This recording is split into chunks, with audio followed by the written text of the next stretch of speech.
Sí, el Señor nos bendiga, hermanos.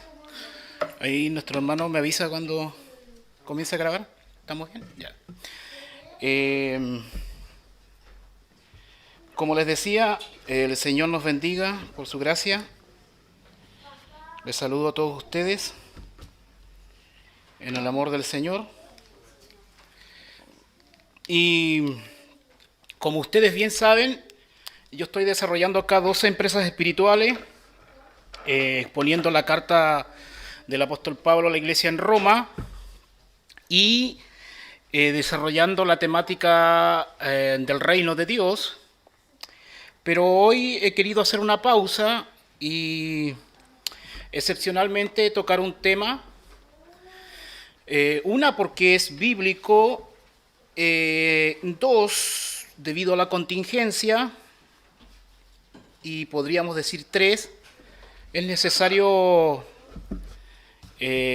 traer luz con la ayuda del Señor al respecto. Estaba pensando cómo titular este sermón. Es un sermón de naturaleza bíblica, exegética, teológica e histórica. Es un sermón que trata un tema cristológico.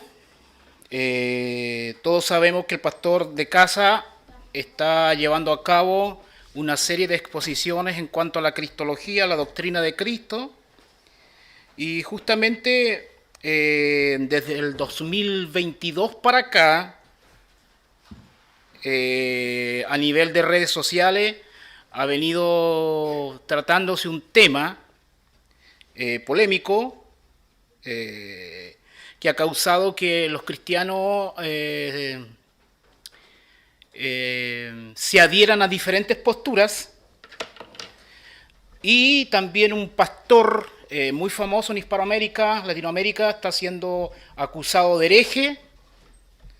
El pastor Miguel Núñez está siendo acusado de hereje, un pastor de República Dominicana, un pastor que tiene mucha influencia en Hispanoamérica, para bien o para mal. Muy escuchado en la radio, las redes sociales, YouTube, etcétera, etcétera. Muchos hermanos han tomado partido, unos diciendo que sí es un hereje, otros que no es un hereje, y otros están en silencio, no sabiendo qué decir, o quizás sabiendo lo que decir, pero no teniendo la valentía para decirlo, etcétera. Debido a esta cuestión, es un tema que, como les digo, explotó en el 2022 a nivel de redes sociales, de ahí se calmó un poco, pero está reapareciendo y muchas personas están comentando, escribiendo notas, artículos, etcétera, etcétera. Hay mucha confusión también al respecto. Y creí atinado tocar este tema hoy en día, porque nosotros como chilenos, como cristiandad chilena también, de una u otra manera hemos estado relacionados con este tema, estemos conscientes de ello o no. Como le digo, es un tema de carácter cristológico, y este sermón he decidido finalmente titularlo con una pregunta. Y la pregunta es esta: ¿es María madre de Dios? ¿Es María madre de Dios? Esa es la pregunta que voy a pretender responder con la ayuda del Señor. ¿Es María madre de Dios? Claro, al escuchar esta pregunta, de acuerdo a nuestra postura popular latinoamericana, hispanoamericana, es no. De acuerdo a lo que se nos ha enseñado históricamente. No, María no es madre de Dios, pues nuestra conciencia fue forjada de esa manera. Uno siente al tiro un bloqueo mental cuando escucha preguntas como esta. ¿Es María realmente madre de Dios?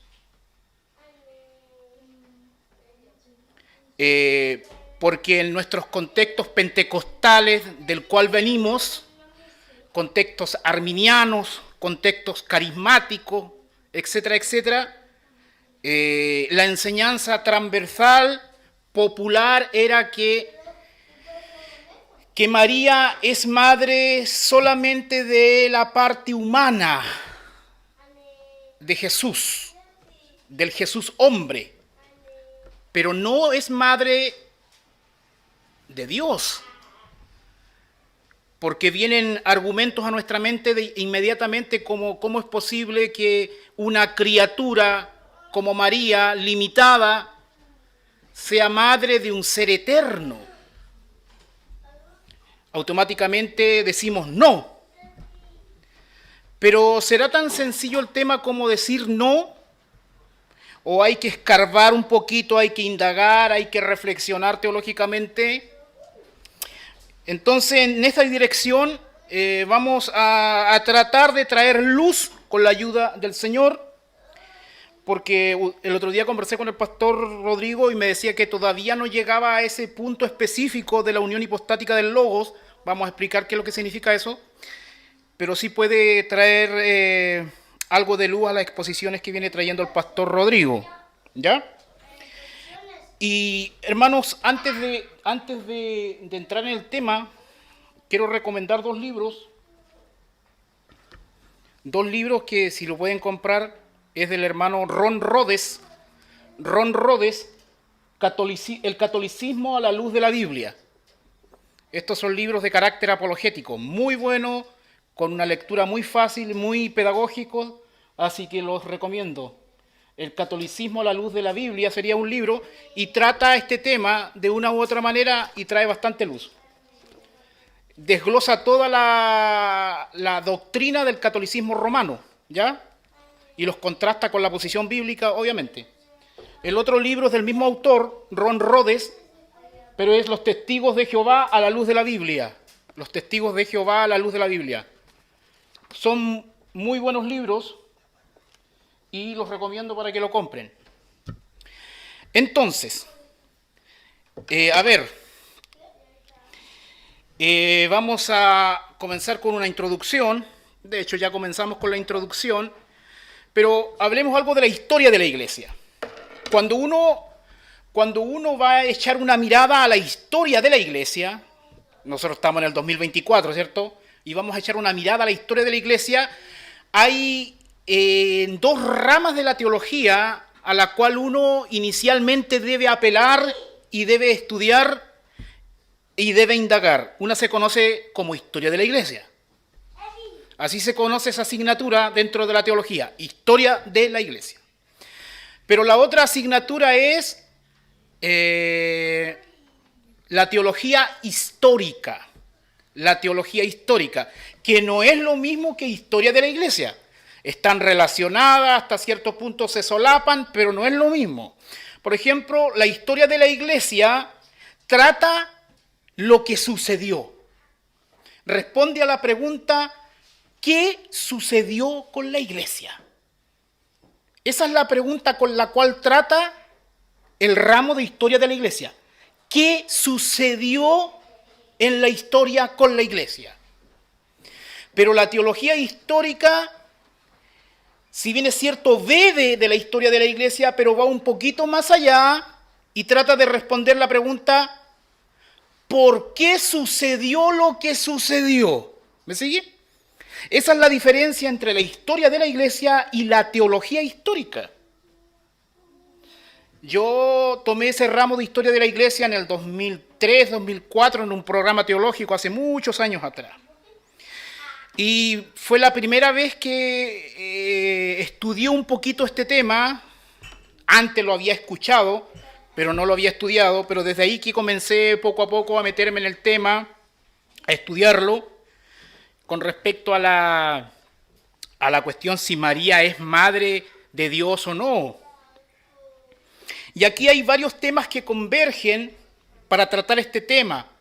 Cristología, la naturaleza de Cristo, etcétera, etcétera, las implicancias.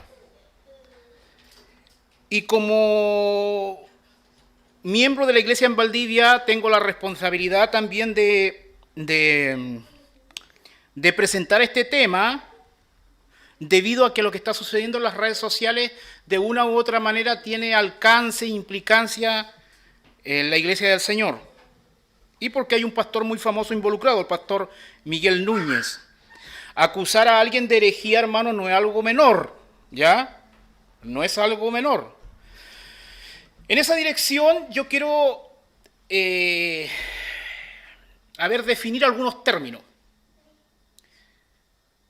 De que aparecieron las redes sociales, de ahí para acá, de que apareció internet, etcétera, etcétera, la palabra hereje se hizo famosa porque en los conflictos de las redes sociales la palabra hereje está a la orden del día.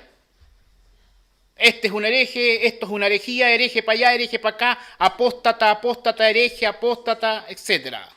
Todo el mundo se cree defensor de la verdad y aplica estos adjetivos a las posturas con las cuales no se adhiere. Pero vamos a ser un poquito más técnico y vamos a entender qué es lo que se refiere, qué es una herejía en realidad. Una herejía es un error en materia de fe. Esa sería una definición simple. Una herejía es un error en materia de fe. Pero no solo eso, porque hay errores en materia de fe que no son herejías. No cualquier error en materia de fe es herejía, sino que una herejía es un error en materia de fe, pero un error grave. Eso es una herejía. De hecho, en esta dirección, el doctor, lo tengo en mente, pero se me escapa el nombre, Albert Mohler, el doctor Albert Mohler, propuso un neologismo que se conoce como triague. Así que búsquelo después en las redes sociales cuando quiera estudiar la Biblia. ¿Qué es el triague? Triague. El triague fue una técnica que se usó en la Segunda Guerra Mundial, cuando, por ejemplo, venían los heridos, ¿cierto? Y la parte médica de que se desarrollaba en el contexto de la Segunda Guerra Mundial, venían todos los heridos y tenían que discriminar entre heridos muy graves y heridos no tan graves. La lógica era dar prioridad a los más graves. ¿Me sigue? Daban prioridad a los más graves y a los no tan graves lo dejaban en segundo lugar. Esa técnica se conoce como el triague, es decir, separa entre lo más grave y lo menos grave. Esa terminología, ese neologismo triague, el doctor Albert Mohler lo aplicó al mundo de la teología y le llamó triague teológico y clasificó las doctrinas bíblicas en 3 aspectos: en doctrinas de primer orden, doctrinas de segundo orden y doctrinas de tercer orden. Las doctrinas de primer orden son las doctrinas fundamentales, las doctrinas importantísimas de la Escritura, del cristianismo, que si tú niegas una de ellas, eres hereje. ¿Me sigue? Pero las doctrinas de segundo orden, que no son tan prioritarias, si bien es cierto, son errores doctrinales, son si uno niega esas doctrinas de segundo orden, sería heterodoxo, pero no sería hereje. ¿Me sigue? Y ya hay ideas doctrinales de tercer orden que por lo generalmente ahí meten a las cuestiones escatológicas, ¿ya? Que si bien es cierto, no pueden haber muchas verdades, pero nadie se va a perder porque tenga posiciones contrarias. Ahora, si bien es cierto, podemos tener diferencias con el trague en el sentido de que uno puede decir, no, estas doctrinas que muchos meten en doctrinas de segundo orden, yo las considero de primer orden. Claro, pueden haber diferencias en ese sentido, pero sin embargo puede haber un uso correcto del trague, en el sentido de que sí hay doctrinas fundamentales y hay doctrinas generales. Hay doctrinas que si tú las niegas, estás frito. Pero hay otras doctrinas que si tú las niegas, estás mal, pero no estás frito. ¿Me siguen? Entonces, esta doctrina de que si Jesús si María es madre realmente de Dios, la implicancia que nace de una afirmación negativa o positiva a esa pregunta, las implicancias son negar doctrinas de primer orden. Entonces es un tema importantísimo. De ahí que se está tratando de hereje al pastor Miguel Núñez. ¿Ya? El pastor Miguel Núñez es un hombre muy usado por Dios, que tiene muchos libros escritos. De hecho, acá tengo uno del cual yo voy a hacer una cita más ratito. Jesús, el hombre que desafió el mundo, confronta tu vida. ¿Ya? Entonces, claro, tiene muchos libros y la influencia del doctor Núñez, sea tanto por predicaciones audiovisual o por literatura, sí o sí está afectando a muchos hispanoamericanos. Entonces, por eso es necesario tratar este tema. ¿Ya? De hecho, la gente en Hispanoamérica como que no está muy acostumbrada a estas cuestiones de herejía, de tratar temas doctrinales, pero esto fue normal en la historia de la iglesia. Eso es algo normal. Solo que de repente acá somos demasiado piadosos, entre comillas, y somos demasiado buenistas, en el sentido incorrecto. Y somos demasiado tolerantes, que a veces dejamos pasar muchas cosas que no deberíamos dejar pasar. O somos muy extremistas. Algunos son muy separatistas, es decir, por cualquier cosita se aíslan, caen en el aislacionismo teológico y se separan de todo el cuerpo de Cristo y dicen, no, todos son pecadores, nosotros somos la única iglesia sana de sana doctrina y nos aislamos del mundo. Esa es una posición extremista. Por lo generalmente los fundamentalistas caen en esa posición. Por otro lado está la parte laxa, que dice, no, que Dios es amor, que tenemos que ser tolerantes y tenemos que amarnos, etcétera, etcétera, no, que tenemos que ser ecuménicos a cualquier precio. También está mal ese extremo, ¿ya? Entonces están los celosos sin ciencia y están los amorosos amorosos.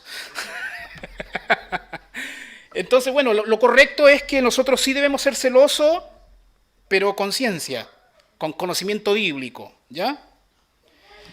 Sí creemos en la separación, pero no por cualquier cosa. A veces tiene que primar el amor y tiene que haber tolerancia, aun cuando no compartamos algunas cosas con otras iglesias, pero no son cosas de fundamental. Entonces, a pesar de que no compartimos todo, permanece la hermandad, el amor de cuerpo de Cristo. Pero para eso hay que tener una investigación inductiva para saber cuándo es una cosa y cuándo es otra. ¿Me sigue? Bien. Entonces el sermón se titula ¿Es María Madre de Dios? Desde ya le anticipo la respuesta. Le doy un spoiler sermónico. Sí y no es mi respuesta. Y vamos a explicar qué significa eso. Ahora, la palabra hereje.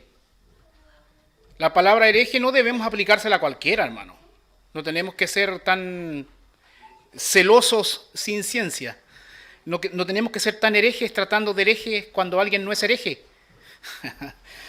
La palabra hereje, en su uso formal, en su uso histórico, es cuando una persona violaba una doctrina fundamental de la Escritura, como por ejemplo, Cristo no es Dios. Decimos, Cristo no es Dios. Si alguien proclama y cree que Cristo no es Dios, cayó en una herejía. Pero para declarar formalmente hereje a esa persona, no es llegar y decirle hereje. No. Tenía que haber una iglesia, o a veces concilios, en la historia de la iglesia, donde se trataba el tema en primer lugar y después se llamaba al arrepentimiento a la persona que había caído en esta herejía. O sea, había un llamado al arrepentimiento de manera formal. ¿Me sigue? Y cuando esa persona no se retractaba de la herejía que estaba promoviendo y predicando, recién ahí había una declaración de hereje, de anatema. Recién ahí. Entonces, desde ahí para adelante, esa persona era hereje, era anatema y se le aplicaba todas las implicancias de dicha declaración formal. Así se practicó en la iglesia. Otra cosa es el uso genérico y popular que uno hace de hereje. Uno trata de hereje a todo el mundo, pero no debería ser así. Ahora, hay otra palabra también que pocas veces se habla, que es la palabra heresiarca. No sé si han escuchado esa palabra. Heresiarca. El heresiarca no solamente es un hereje. El heresiarca es un hereje, pero no solamente un hereje, sino que es un hereje que además de ser hereje,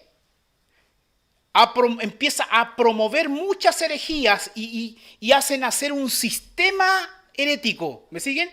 Donde después mucha gente le sigue. Entonces ya no es solo un hereje, sino que es un heresiarca. Pasa a ser un líder religioso que hizo nacer un sistema herético, como el líder de los testigos de Jehová. Ese ya no solo es un hereje, es un heresiarca. ¿Me está siguiendo? Porque puede haber una persona aislada que creyó una herejía, pero no hizo nada más, es un hereje. Pero si además de eso se inició un movimiento religioso a partir de esa herejía, ya entonces se adquiere el adjetivo de heresiarca. ¿Me está siguiendo? Ahora, no tenemos que esperar que alguien sea hereje para recién tratar el tema. Aun cuando haya un error teológico, por más mínimo que sea, igual debe tratarse. Solo que debe uno distinguir, los tratos son distintos. ¿Me capta? Bien. Entonces, nosotros debemos entender que cuando nacimos físicamente y aún más cuando nacimos espiritualmente, vinimos a la fe por la gracia gratuita de Dios, tenemos que estar conscientes de que antes de nosotros existieron hermanos en la historia y que ya se han peleado muchas batallas de fe. La cuestión no nació con nosotros, porque algunos se creen tan bacanes que creen que todo nació con ellos. No, la iglesia ya lleva alrededor de 2000 años de batalla espiritual. Y a nivel de la cristiandad global, hay 21 concilios, hermanos, 21 concilios que en este caso la Iglesia Católica Romana proclama. Los concilios se realizaban para tratar justamente cuestiones complicadas y para dar una declaración oficial de cuál era lo correcto, A o B. Sin embargo, la Iglesia protestante no se adhiere a los 21 concilios. La Iglesia protestante se adhiere solamente a 7 concilios, a los primeros 7 concilios se adhiere la Iglesia protestante. Pero la Iglesia Católica Romana se adhiere a 21 concilios. Todo esto debe ser estudiado por nosotros porque nosotros debemos tener este conocimiento histórico. Ahora, dentro del mundo protestante también hay algunos que se adhieren solamente a 6 concilios. Yo uno de ellos. Hay protestantes que se adhieren a 7 concilios y otros a 6. Yo me adhiero solamente a 6. ¿Ya? Ahora la Iglesia Ortodoxa, que fue una iglesia también que se dividió, la Iglesia Católica Romana en el año 1054, si no me equivoco, se adhieren algunos de la Iglesia Ortodoxa griega solamente a 9 concilios. Solamente a 9 concilios. A los 9 primeros concilios. Ahora, ¿cuáles son los concilios en los cuales nosotros sí o sí deberíamos estudiar? La idea es estudiar todos los 21, pero principalmente alguien que expone la palabra de Dios debería estudiar del punto de vista histórico, del punto de vista de la historia de la iglesia y del punto de vista de la teología histórica, debería estudiar estos 7 concilios que son 325, concilio de Nicea. 325, concilio de Nicea, se trataron cuestiones cristológicas. Ahí se condenó el arrianismo, ¿ya? Que no es tema de hoy, solo lo toco de manera tangencial. 381, concilio de Constantinopla, primer concilio de Constantinopla, ahí se trataron cuestiones neumatológicas, doctrinas del Espíritu Santo. Tercer concilio, 431, concilio de Éfeso, primer concilio de Éfeso, ahí también se trató cristología, ahí se condenó el nestorianismo, que es algo de lo cual vamos a hablar hoy día. En el 431, concilio de Éfeso, se condenó el nestorianismo. Después vino el concilio de Calcedonia, 451, también se condenó algunas herejías cristológicas como el monofisismo. Estos dos concilios son muy importantes para el tema de hoy, Concilio de Éfeso 431 y Concilio de Calcedonia 451, es muy importante para el tema que vamos a tratar hoy, porque ahí se levantaron y hubo consenso oficial con respecto al pensamiento de la cuestión del Teotocos, si María es madre de Dios o no, Teotoco o Cristotoco, eso lo vamos a entender en su momento. Después viene el concilio de Constantinopla, el segundo concilio de Constantinopla, 553. Este concilio confirmó los dictámenes de los concilios anteriores. Después en el 681, el tercer concilio de Constantinopla, se siguieron tratando cuestiones cristológicas. Y finalmente el concilio número 7, 787, concilio de Éfeso, segundo concilio de Éfeso, al cual yo no me adhiero, pero dentro de la tradición protestante algunos también se adhieren. ¿Ya? Ese último concilio trató la cuestión de las imágenes, la adoración de imágenes, entonces hay cosas que yo no comparto. Pero estos 7 concilios deben ser estudiados, porque es parte de nuestra herencia histórica. ¿Ya? Bien. Voy a desarrollar este tema en 3 categorías pedagógicas, en 3 apartados. Primero vamos a responder la pregunta, ¿qué es el misterio de la piedad? Obviamente no voy a agotar el tema del misterio de la piedad, porque el tema del misterio de la piedad va más allá del tema de hoy, pero sí es parte de él. ¿Qué es el misterio de la piedad? El segundo apartado ¿es María madre de Dios? ¿Es María madre de Dios? Eso se condice con el título de la exposición. Y finalmente vamos a responder a la pregunta, ¿Miguel Núñez es un hereje? ¿Miguel Núñez es un hereje? Bien. Vamos a comenzar con la primera pregunta, ¿qué es el misterio de la piedad? Y para ello quiero invitarles a 1 Timoteo 3:16. 1 Timoteo 3:16. Tome su Biblia, 1 Timoteo 3:16.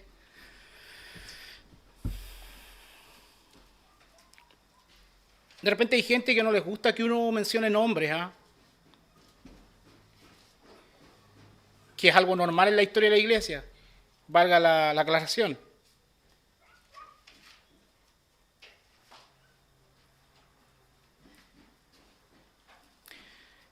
¿Qué es el misterio de la piedad? Obviamente el misterio de la piedad se contrasta con el misterio de la iniquidad. 1 Timoteo 3:16 dice así si lo han encontrado. 1 de Timoteo 3:16 dice así si lo han encontrado. Quien quiera se pone de pie. Doy lectura en el nombre de Jesús, dice así. E indiscutiblemente, grande es el misterio de la piedad. Dios fue manifestado en carne. Este es el aspecto del misterio de la piedad que nosotros vamos a tratar. Dios fue manifestado en carne. Pero el misterio de la piedad va más allá, pero nosotros vamos a tratar ese aspecto. ¿Me siguen? Pero para leer, sigamos, justificado en el Espíritu, visto de los ángeles, predicado a los gentiles, creído en el mundo, recibido arriba en gloria. Cierro comillas, tomen asiento. El misterio de la piedad consiste en su parte fundamental con esta afirmación: Dios fue manifestado en carne. Medite en esta expresión. Dios fue manifestado en carne. E indiscutiblemente grande es el misterio de la piedad. Aquí siempre tiramos una talla y decimos, no es discutible, entonces no hay que discutirlo. Pero la realidad es que se discutió a la luz de la historia. E indiscutiblemente grande es el misterio de la piedad. Hermanos, ¿qué es lo que ha proclamado la ortodoxia con respecto a Cristo? Cuando hablamos de cristología, a grandes rasgos hablamos de la persona de Cristo y hablamos de la obra de Cristo. Si quisiéramos dividir la cristología en grandes apartados, hablamos de la persona de Cristo y de la obra de Cristo, es decir, quién es Cristo y qué hizo Cristo. Ahora, esta es una división pedagógica, porque en realidad lo que hizo Cristo está estrictamente ligado a quién es Cristo. En cuanto a la obra de Cristo, Cristo hizo muchas cosas.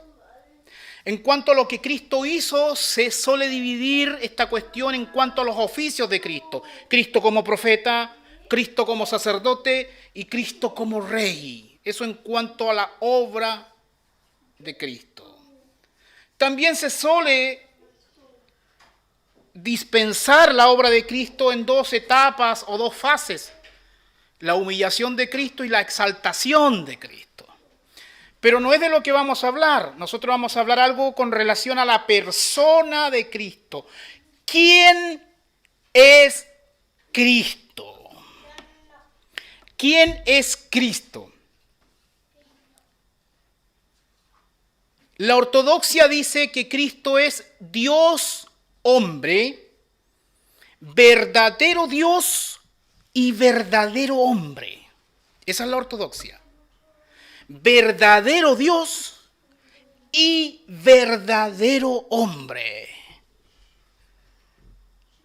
Pero ¿cómo se entiende esta cuestión? Cristo es una persona con dos naturalezas. Esto es importante. Cristo es una persona con dos naturalezas.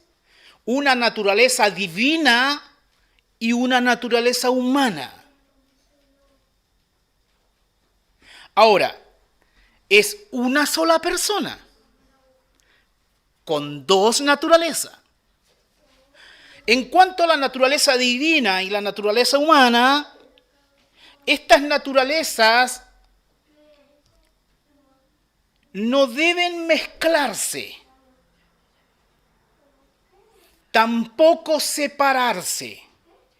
Todo aquel que mezcle las dos naturalezas dentro de la única persona de Jesús practicaría una herejía. Todo aquel que las mezcle. Y todo aquel que las separe también. ¿Me sigue? La herejía del nestorianismo ha separado las dos naturalezas de Cristo. Esto fue lo que trató el concilio de Éfeso en el 431 y el concilio de Calcedonia en el 451. O sea, hubo un tal Nestorio, y principalmente sus seguidores, el nestorianismo, los nestorianos, que en sus afirmaciones teológicas, en sus elucubraciones teológicas, separaban las dos naturalezas de la única persona de Jesús. Y es más, ellos creían que Jesús era dos personas. Creían que Jesús era dos personas y dos naturalezas. O sea, en el único ser de Jesús habían dos personas y habían dos naturalezas.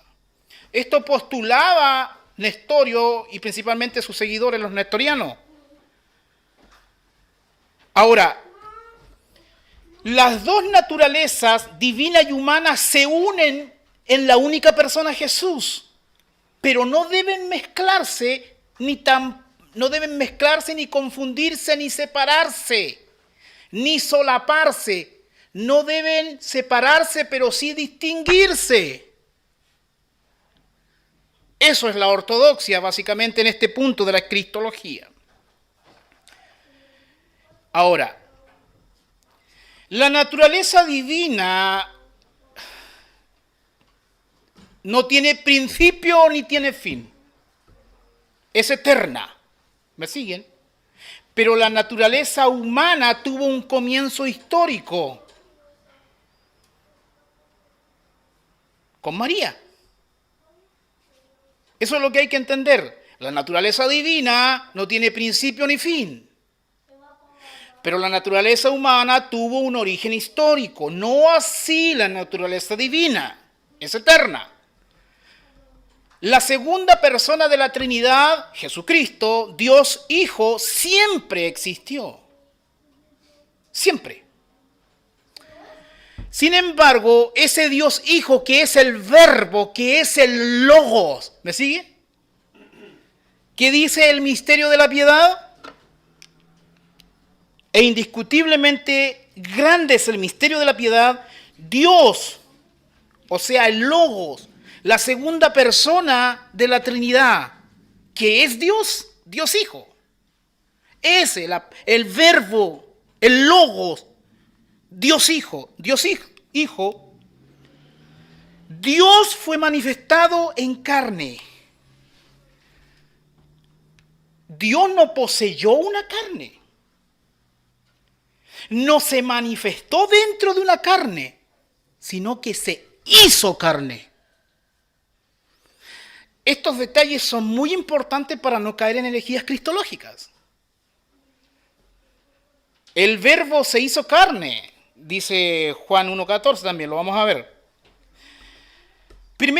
Juan 1, del 1 al 3 dice, este es un clásico, estos 3 versículos, dice, en el principio era el verbo, y el verbo era con Dios, y el verbo era Dios. Este era en el principio con Dios, todas las cosas por Él fueron hechas, y sin Él nada de lo que ha sido hecho fue hecho. Aquí vamos a ver 3 cosas importantes. En el principio era el verbo. En esa declaración, en el principio era el verbo, se nos habla de la eternidad del verbo. El verbo es eterno. Porque en el principio era el verbo. El verbo siempre ha sido.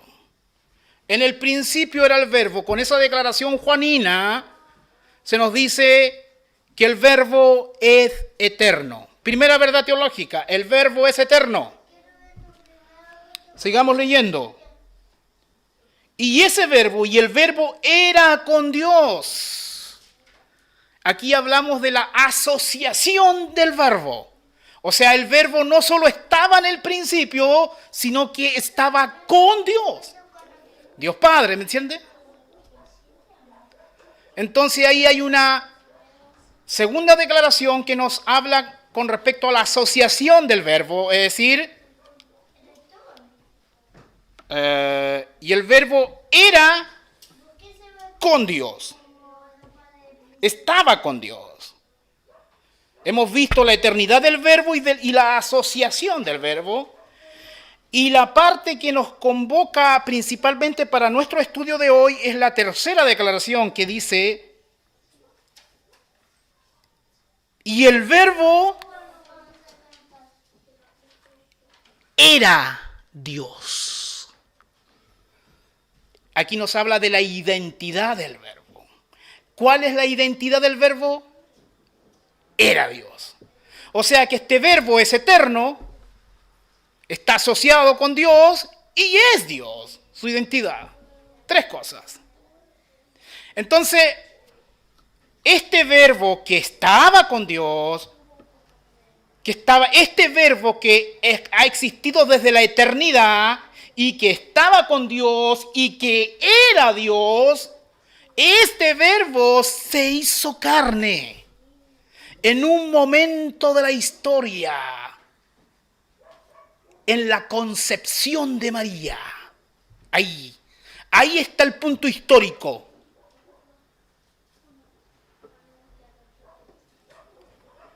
No es que se metió en una carne,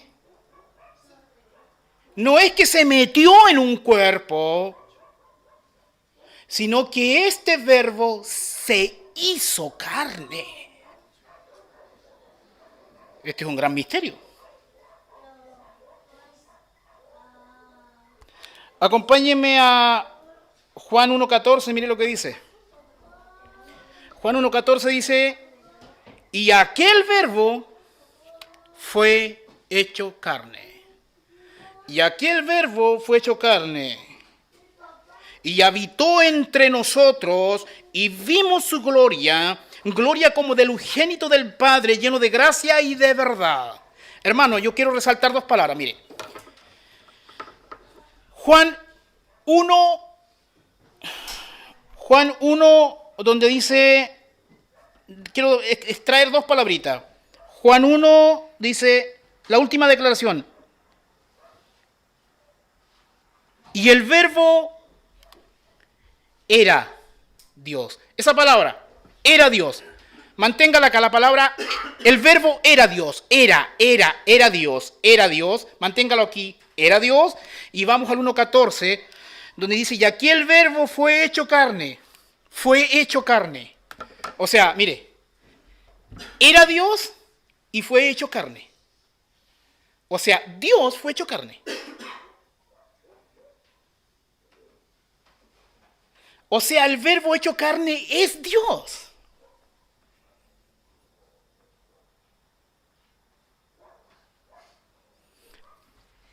Es la naturaleza divina que asumió una naturaleza humana. Perdón, es la naturaleza divina a la cual ahora en la historia tiene una naturaleza humana. No es al revés.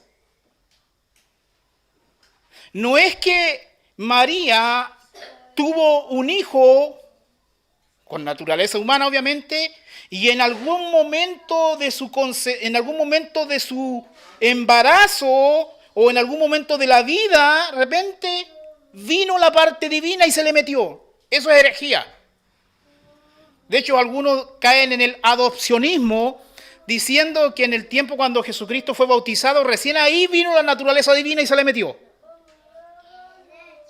No, es la naturaleza divina, es el verbo de Dios, es el logo que se hizo carne. O sea, la pregunta que nosotros vamos a tratar de responder, entre otras, es ¿qué es lo que nació de María? ¿Qué nació de María? ¿Solamente la naturaleza humana?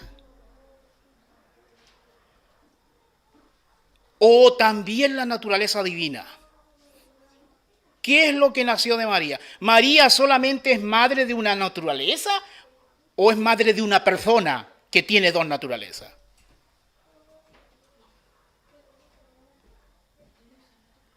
Si decimos que María es madre solamente de la parte humana de Jesús, estamos cayendo en una herejía que se llama nestorianismo. Porque estamos dejando a un lado la parte divina y estamos separando lo humano de lo divino, y ya dijimos que la naturaleza divina y humana no pueden ser separadas, distinguidas sí, pero no separadas. Estamos diciendo, si decimos que María es solamente madre de la parte humana de Jesús, estamos diciendo que Jesús en algún momento histórico, aunque sea un segundo histórico, no fue Dios. Terrible, ¿no? Por eso es muy importante, si yo separo estas dos naturalezas, hay implicancias graves. Porque aunque las separe un segundo, o sea, un segundo, Jesús hombre no fue Dios.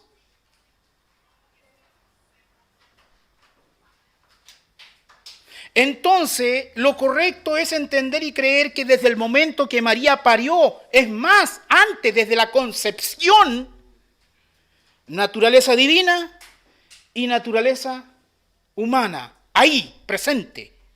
No se separan ni se mezclan. Eso es lo correcto. Una sola persona, pero con dos naturalezas. María no solamente fue un instrumento biológico, sino que también fue un instrumento genético. Porque algunos creen, algunos pasados a una falsa ortodoxia creen que es como que Dios simplemente ocupó el vientre de María así como que lo alquiló, un vientre alquilado. No, María concibió a Jesús y en ese momento estaba presente la naturaleza divina y la naturaleza humana. No se separan, no se mezclan. Ninguna subyuga a la otra o absorbe a la otra. Como el monofisismo dice que la naturaleza divina absorbió la naturaleza humana. No. Jesucristo tiene una mente humana, un alma humana, en cuanto a su naturaleza humana, pero tiene una naturaleza divina. Y somos madres de personas y no de naturalezas. Ahora hay que entender que la naturaleza divina es eterna. Existió antes de que María pariera. Pero está presente en la misma concepción, junto con la naturaleza humana.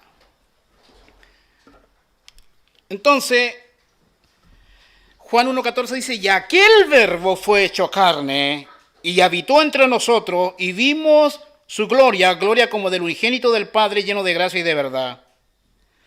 Colosenses 1.15 dice, y él, refiriéndose a Cristo, él es la imagen del Dios invisible, el primogénito de toda creación, en cuanto a prioridad.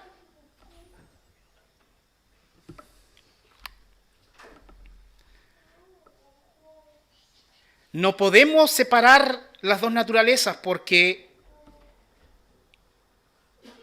Cristo hombre nos representa delante de Dios. Cristo Dios nos salva. Pero tiene que estar juntos. Cristo es nuestro mediador, nuestro representante, pero también es nuestro Salvador. Por eso las implicancias de mezclar o separar son graves, hermano. Y les repito, el pastor Miguel Núñez está siendo acusado de hereje. Vamos a ver por qué, si es así o no. Yo sé que aquí probablemente el ídolo de muchos pueda caer, pero mejor es que caiga un ídolo que caiga una doctrina. Si es que tiene que ser así o no.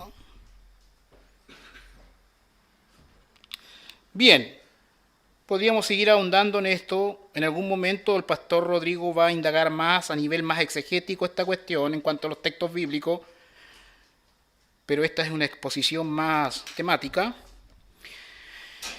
Punto 2, a la luz de lo que ya hemos entendido. ¿Es María madre de Dios o es María solamente madre de la parte humana?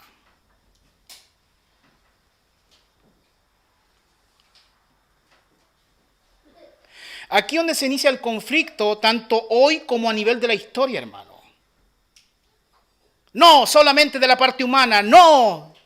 Si María es madre de Dios, no, no es madre de Dios, ¿cómo va a ser madre de Dios? ¿Cómo una mujer que es limitada va a ser antes que el verbo divino? ¿Cómo alguien que no es eterna va a ser madre de un ser eterno? ¿De qué estás hablando, Freddy? Bueno, es en este sentido que hubieron dos concilios que trataron esta cuestión específicamente. En realidad los primeros 6 concilios, 7 concilios, en general trataron cuestiones cristológicas. Pero particularmente, de acuerdo a nuestra exposición, tenemos que acudir al concilio de Éfeso 431 y al concilio de Calcedonia 451. Ahí hubo una mucha teológica. El contexto inmediato del concilio de Éfeso era Nestorio contra Cirilo, Cirilo contra Nestorio. 2 líderes religiosos que peleaban por internet en ese tiempo. No, en ese tiempo no había internet. Uno era líder de Alejandría, Cirilo, y el otro era líder de Constantinopla, Nestorio. Por esos tiempos, hermano, la cristiandad se dividía en sedes. Estaba la sede de Roma, la sede de Constantinopla, la sede de Alejandría, la sede de Antioquía, la sede de Jerusalén. Y ahí también habían peleas políticas religiosas por quién quería mantener el poder. Todos tenían ambiciones papísticas. A la luz de esto, antes de ver lo que dijeron los concilios, quiero que me acompañe a Lucas capítulo 1, 43. Algo que dijo Elizabeth. Lucas 1, 43. Lucas 1, 43 dice así. Una pregunta. ¿por qué se me concede esto a mí, que la madre de mi Señor venga a mí? Cuando la Biblia usa el término Señor, se está refiriendo solamente a la parte humana, es decir, la naturaleza humana, o se está refiriendo al Cristo completo. Díganme ustedes.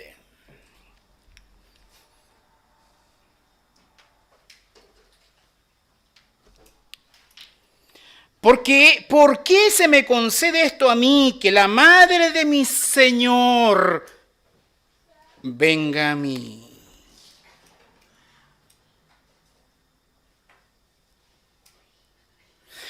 Si aquí se está refiriendo solamente a la parte humana, aquí Elizabeth me separó las dos naturalezas.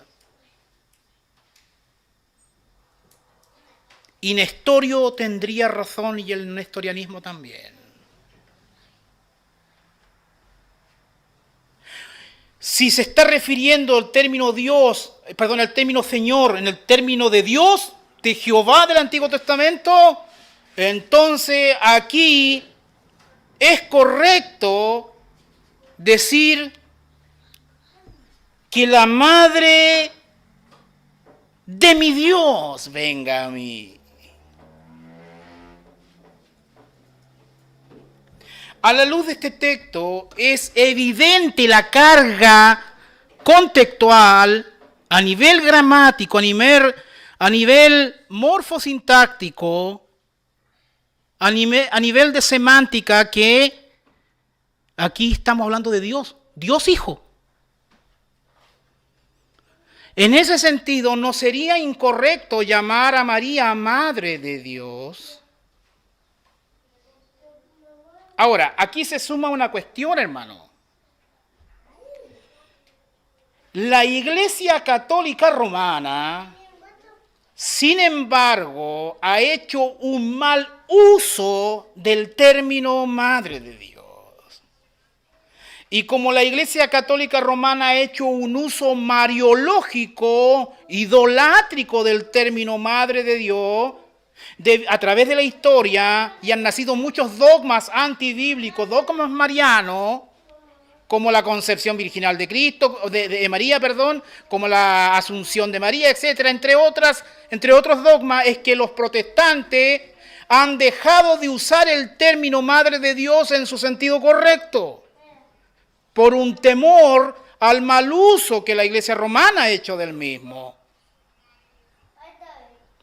No se desconoce que el término Madre de Dios es un término peligroso en cuanto a su uso.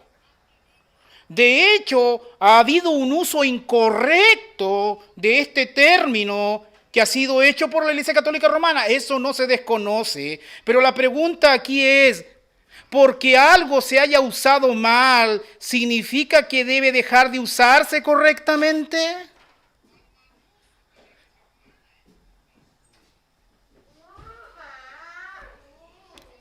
Veamos lo que el Concilio de Éfeso 4:31 dijo al respecto. Esto es mucho más, hay mucho más que estudiar del Concilio de Éfeso, pero son algunas palabras. Dice el Concilio de Éfeso: porque no nació primeramente un hombre vulgar de la Santa Virgen y luego descendió sobre él el Verbo. Mire. Porque no, está diciendo no, porque no nació primeramente un hombre vulgar de la Santa Virgen y luego, después, descendió sobre él el Verbo. Eso es falso. Sino que unido desde el seno materno, se dice que se sometió a nacimiento carnal, como quien hace suyo el nacimiento de la propia carne. De esta manera, los santos padres no tuvieron inconveniente en llamar Madre de Dios, Teotocos, a la Santa Virgen. ¿Qué nació de María? ¿Solamente la parte humana o nació el Cristo completo? El Cristo completo, por mano. Ahora, debido a lo que dijo Efesio, hubo revuelo, entonces hubo un segundo concilio para aclarar algunas cuestiones, el concilio de Calcedonia 451, que dice: siguiendo pues a los santos padres, todos a una voz enseñamos que ha de confesarse a uno solo y el mismo Hijo, nuestro Señor Jesucristo, engendrado del Padre antes de los siglos en cuanto a la divinidad, y el mismo en los últimos días por nosotros y por nuestra salvación. Engendrado de María, Virgen, Madre de Dios, en cuanto a la humanidad. Esto es muy importante. Esa es la declaración ortodoxa histórica, que María es Madre de Dios en cuanto a la humanidad. Esa es la frase ortodoxa completa que tenemos que creer. ¿Es María Madre de Dios? Tu respuesta debe ser sí, María es Madre de Dios en cuanto a la humanidad. Porque cuando decimos que María es Madre de Dios, tenemos la naturaleza divina ahí. En cuanto a la humanidad, la naturaleza humana, y las mantenemos juntas. ¿Me sigue? ¿María es Madre de Dios? Sí, en cuanto a la humanidad. Ahí la respuesta sería sí. ¿En qué sentido sería no? Si que nosotros estamos pensando que María fue antes de la eternidad de Cristo y es mayor que Cristo y es corredentora de Cristo, en ese sentido entonces la respuesta es no, María no es madre de Jesús. Por eso dije que la respuesta era sí y no dependiendo. ¿Me está siguiendo? Pero este es un término peligroso, del cual la Iglesia Católica Romana se ha aprovechado para sus pillerías teológicas. Ahora, dicho esto, pasamos a nuestro tercer punto. ¿Miguel Núñez es un hereje? Para eso tenemos que leer algunas declaraciones del pastor Miguel Núñez en su libro Jesús, el hombre que desafió al mundo, confronta tu vida. De hecho lo tengo acá, pero lo voy a leer del libro, página 34. Y el pastor acá lo tiene rayado. Me da la impresión que anduvo por estos lados.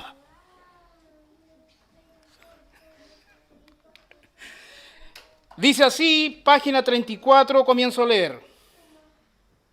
Dice: el Dios eterno se encarnó en María. Amén, estamos de acuerdo. El Dios eterno, dice Miguel Núñez cita, el Dios eterno se encarnó en María, lo que significa que se hizo hombre y habitó en su vientre.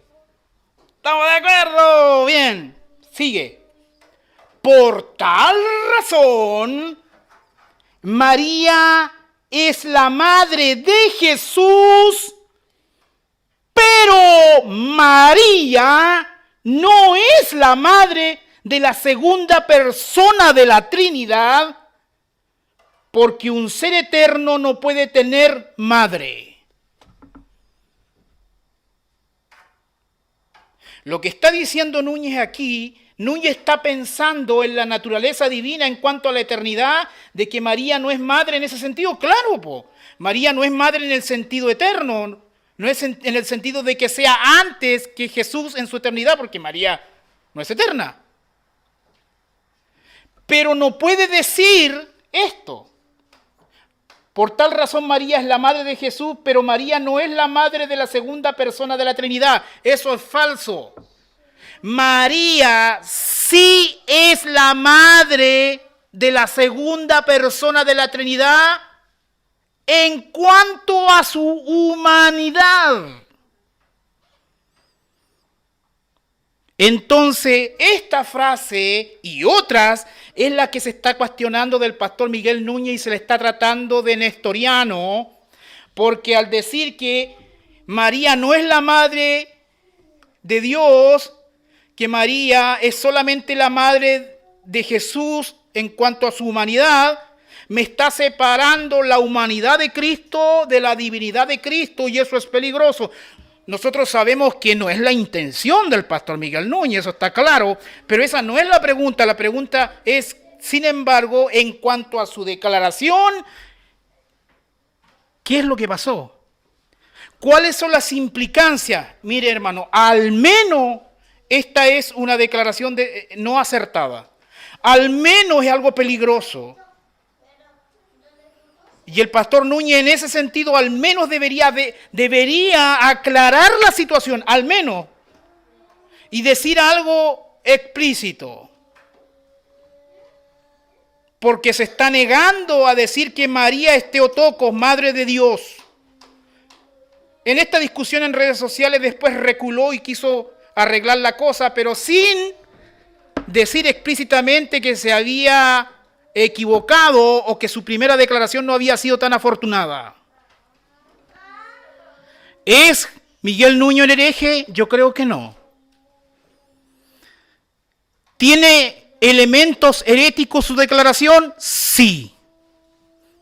Yo creo que su declaración sí tiene elementos heréticos y en ese sentido, como pastor influyente tanto en su iglesia como en Hispanoamérica, al menos debería salir a aclarar la cuestión por amor a las almas que pudieran estar confundidas, al menos. Y en ese sentido es responsable de aclarar.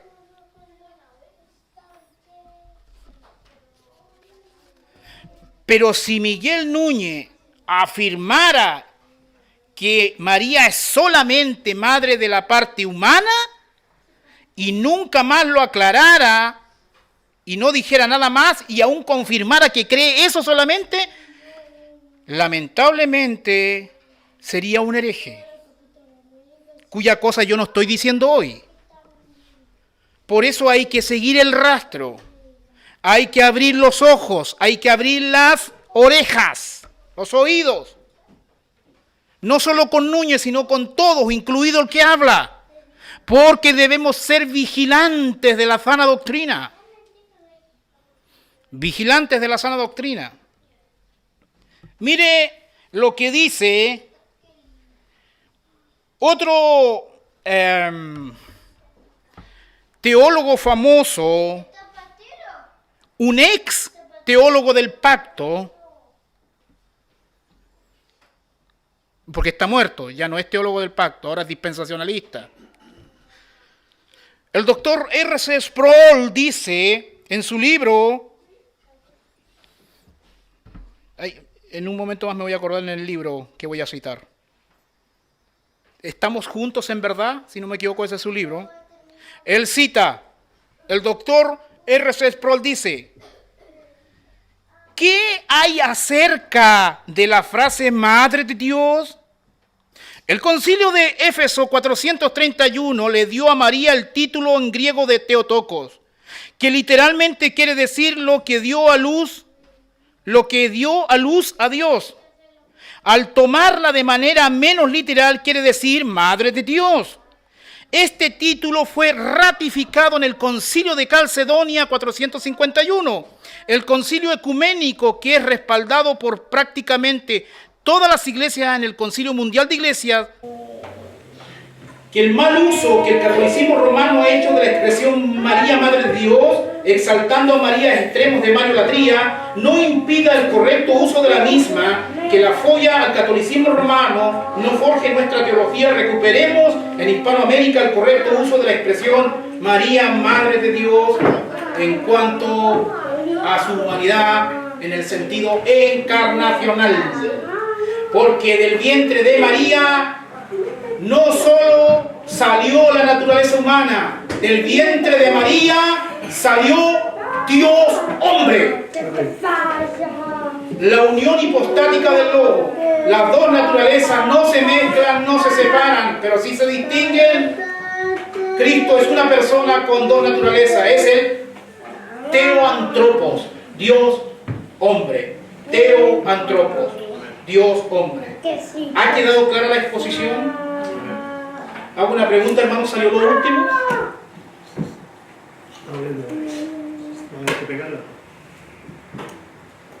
Porque es importante que salga la última declaración, lo último que dije, porque si no va a quedar con una confusión. Pero la cuestión es esta. Sí puede usarse el término María Madre de Dios en el sentido encarnacional, en el sentido de la humanidad de Jesús. María Madre de Dios en cuanto a su humanidad, en cuanto al aspecto encarnacional. ¿Por qué? Porque el Verbo se hizo carne. Grande es el misterio de la piedad. Grande es el misterio de la piedad, hermanos. E indiscutiblemente grande es el misterio de la piedad, dice 1 Timoteo 3:16. Dios fue manifestado en carne. Lamentablemente, en Hispanoamérica, por lo general se nos enseñó nestorianismo y ni siquiera nos habíamos dado cuenta.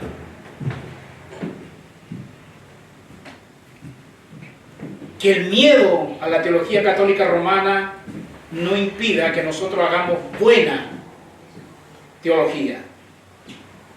María no debe ser adorada, eso es obvio, pero tampoco debe ser menoscabada.